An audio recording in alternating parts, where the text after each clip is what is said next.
और चाइना और पाकिस्तान के मुश्तरका जो कॉर्पोरेट से एक सी पैक बनाया गया था, तो उसका मुस्तकबिल भी इस वक्त खतरे में पड़ चुका है। क्योंकि इस तरफ से हमास लगा हुआ है, दूसरी तरफ से यमन से जो दूसरी एक ईरान की फंडेड फोर्सेस हैं और वहाँ पर बमबारी कर रही हैं। तो एक सारे सिनेरियो से लग रहा है कि मिडल ईस्ट में एक खतरनाक जंग लगने जा रही है। अस्सलाम वालेकुम। पाकिस्तान के बेहतर मुस्तकबिल की ख्वाहिश लियत इस्लाम आपकी खिदमत में हाजिर है। मैं आज आपको ये बताना चाहूँगा कि पाकिस्तान में रजीम चेंज दो सियासी जमातों के दरमियान नहीं है, बल्कि दो अक़वाम के दरमियान है, दो ताकतवर ममालिक के दरमियान है, जिसमें एक तरफ 7 समंदर पार अमेरिका है और दूसरी तरफ जो है वो चाइना है। चाइना और अमेरिका के बीच में जो तनाव है, क्योंकि आलमी ताकतें वो चाहती हैं कि दुनिया के अंदर उनकी इजारादारी बरकरार रहे, तो इस इजारादारी को बरकरार रखने के लिए पाकिस्तान एक ऐसा हब है जहां से पूरे आलम की मईशत जो है वो कंट्रोल होने जा रही है। तो आपने देखा कि चाइना ने 60 अरब डॉलर के करीब पाकिस्तान में इन्वेस्ट किया और सी पैक के वो ऊपर इन्वेस्ट किया, और इसके ऊपर अमेरिका समेत जो यूरोप के दीगर ममालिक हैं उनको बहुत ज़्यादा तशवीश लाहक थी। और उसी तशवीश के दौरान जब उन्होंने देखा कि पाकिस्तान के अंदर इमरान खान एक ऐसी ताकत है, एक ऐसा शख्स है जो कि किसी भी यूरोपीय कंट्रीज़ या आलमी ताकत को मद्देनज़र ना रखते हुए एब्सोल्युटली नॉट कह रहा है, तो उसी इमरान खान को हटाने का प्लान हुआ। क्योंकि पाकिस्तान एक ऐसा हब है जिससे एशिया की ताकत को कंट्रोल किया जाना है, और एशिया यकीनन यहाँ पर अमेरिका चाहता है कि वो इंडिया की इजारादारी कायम करे। और ऐसा क्यों ना हो, क्योंकि इंडिया ने एक जो दुनिया के अंदर तरक्की की है और 600 अरब डॉलर की मईशत को बनाया है, तो यकीनन पाकिस्तान अभी भी जो है वो उसको इंडिया के चैनल्स पर भीख मंगा कहा जा रहा है। तो ऐसे भीख मांगने वाले मुल्क का मुस्तकबिल ऐसा ही होता है कि दूसरी अक़वाम उसको तय कर रही हैं, और दूसरी अक़वाम उसको तय किस तरह से कर रही हैं कि एक तरफ तो 7 समंदर पार अमेरिका अपनी यहाँ पर इजारादारी कायम रखने के लिए और हमें इंडिया के तसल्लुत के नीचे लाने के लिए जो है यहाँ पर हुकूमतों का तलपट कर रहा है, और दूसरी तरफ चाइना चाह रहा है कि पाकिस्तान के साथ मईशत को और इसके अलावा इकोनॉमी को स्ट्रॉन्ग करके इसको दुनिया की ताकत बनाया जा सके। क्योंकि वो जो ख्वाब मिडल ईस्ट में बिजनेस के देख रहा है और अफ्रीकन कंट्रीज़ में देख रहा है, तो वो इसी तरह से मुमकिन है कि अगर सी पैक उसके कंट्रोल में हो, और सी पैक तभी कंट्रोल में होगा कि जब पाकिस्तान के अंदर जो है वो एक ऐसा निज़ाम आए जिसमें एक ऐसी इजारादारी आए जिसमें अवाम की ताकत जो है वो अवाम सर चढ़कर बोल रही हो। तो इस दौरान में किया क्या जाएगा? इस दौरान में किया ये जाएगा कि अब ऑब्वियसली एब्सोल्युटली नॉट कहने के बाद इमरान खान जो है वो इमरान खान एक जेल में कैद है, और दूसरी तरफ अगर हम निगाह दौड़ाते हैं तो वो सारे लोग जिन्होंने पाकिस्तान की इकोनॉमी को बौखलाहट का शिकार किया, पाकिस्तान की इकोनॉमी को डिजास्टर का शिकार किया, और जिनके ऊपर अरबों डॉलर के मनी लॉन्ड्रिंग के केस थे, वो सारे के सारे जो है वो धुलाई होकर और उनको बिल्कुल एक क्लीन एंड स्वीप करके जो है वो आवाम की नज़र में पेश किया गया। और पाकिस्तान की जो 2024 का इलेक्शन है उसमें बहुत बड़ी एक धांधली करके उनको दोबारा से जिताकर एक जाली तरीके से हमारा मैंडेट चोरी करके बना दिया गया। और अब जो मैंडेट चोरी करके बनाया गया है उसकी वाहद वजह यह है कि यहाँ पर जो पाकिस्तान का कंट्रोल है वो इंडियन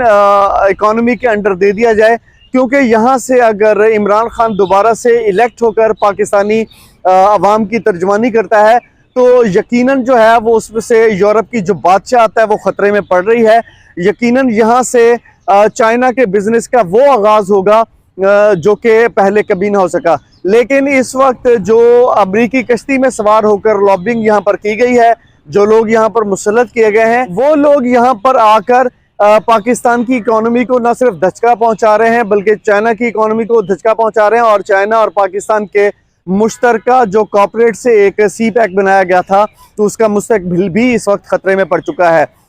इस वक्त दो ममालिक जिसमें चाइना और इसके अलावा जो अमेरिका है उसकी जंग जारी है, और उसकी जंग आप जानते हैं कि पहले एक मौशी जंग थी, एक कारोबारी जंग थी। अब ये जंग जो है कायदा तौर पर जंगी शक्ल इख्तियार कर रही है। आप जानते हैं कि जिस वक्त से फ़लस्तीन का जो एक जंग का आगाज़ हुआ है और इसराइल के साथ उनका जंगी आगाज़ हुआ है, और वहाँ पर बहुत ज़्यादा बमबारी की गई है, हमास की तरफ से। इसके अलावा जो इसराइल की फ़ौज है उन्होंने शहर के शहर जो है वो वहाँ पर उजाड़ के रख दिए हैं। उसके बाद यमन ने भी अमेरिका के जहाज़ों पर बमबारी की है और इसराइल के ऊपर जो है वो बमबारी कर रहा है, क्योंकि इस तरफ से हमास लगा हुआ है, दूसरी तरफ से यमन से जो दूसरी एक ईरान की फंडेड फोर्सेस हैं और वहाँ पर बमबारी कर रही हैं। तो एक सारे सिनेरियो से लग रहा है कि मिडल ईस्ट में एक ख़तरनाक जंग लगने जा रही है, जिसको मेरा ख्याल है कि इमरान खान चाह रहा था कि वो लीड करे और अमेरिका की इजारादारी को दुनिया में ख़त्म करे। और पाकिस्तान में इस वक्त जो आखिरी एक अमेरिका की फोर्सेस की तरफ से पाकिस्तान में एक जाली जो वज़ीर आज़म लाया गया है, उसकी जो एक साख, गिरती हुई साख को जो इस वक्त धक्का दिया जा रहा है और तमाम पॉलिटिकल फोर्सेस मिलकर जो है वो एक प्लेटफॉर्म पर जमा हो रही हैं। और वो प्लेटफॉर्म ये है कि जितनी भी पॉलिटिकल फंडेड और अमेरिका की जो एक फोर्सेस हैं, जो पॉलिटिकल फोर्सेस बन के इस वक्त पाकिस्तान के इक़्तिदार पर काबिज़ हैं, तो वो फोर्सेस को इस वक्त क्या किया जाए कि पछाड़ा जाए और एक ऐसी स्ट्राइक और एक ऐसा वक्त आने पर लॉन्च किया जाए, एक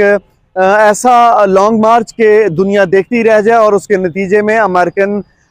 जो इस वक्त लॉबिंग के नतीजे में इस पॉलिटिकल फोर्स इस वक्त आई है, पाकिस्तान पे इक़्तिदार पर काबिज़ आई है, तो उस फोर्स को जो है ज़मीन बोस किया जा सके और उसको हमेशा के लिए यहाँ पर उनकी सियासी अज़ाइम को दफन किया जा सके। तो इस वक्त पाकिस्तान में गहमा गहमी नज़र आ रही है। देखते हैं कि अमेरिका की बाकियात को कौन यहाँ पर दफन करता है। इस वक्त इमरान खान के साथ अगर देखा जाए तो मजहबी जमातें जो है वो पूरी तरह से इस वक्त उसके साथ मिल चुकी हैं, जिसमें मौलाना फजलुर रहमान पेश नज़र आ रहे हैं। इसके अलावा जमात अहले सुन्नत के कुछ लोग हैं और इसके अलावा वहदतुल मुस्लिमीन के लोग भी इस वक्त इमरान खान के साथ मिलकर जो है वो स्ट्राइक की तरफ आ रहे हैं। इमरान खान इस वक्त खैबर पख्तूनख्वा में एक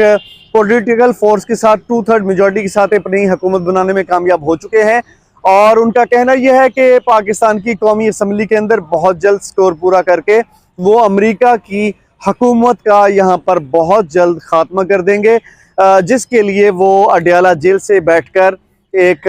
लॉबिंग कर रहे हैं और उनकी लॉबिंग इस वक्त बहुत ज़्यादा कामयाब जारी है। तो ये था आज का एनालिसिस। इंशाल्लाह ताला बहुत जल्द आपकी खिदमत में एक न्यू वीडियो लेकर हाजिर होऊंगा। जितने भी नए दोस्त इस वक्त मुझे देख रहे हैं, सब दोस्तों से गुजारिश है कि हमारे चैनल को सब्सक्राइब करें, हमारे रेड जोन प्रोग्राम को देखते रहिए और आपका इस तरह से देखना और सब्सक्राइब करना और हमारे वॉच टाइम को इस तरह से एक बेहतर मकासद के लिए पूरा करना हमारे लिए भी मौजू साबित होता है। बहुत बहुत शुक्रिया।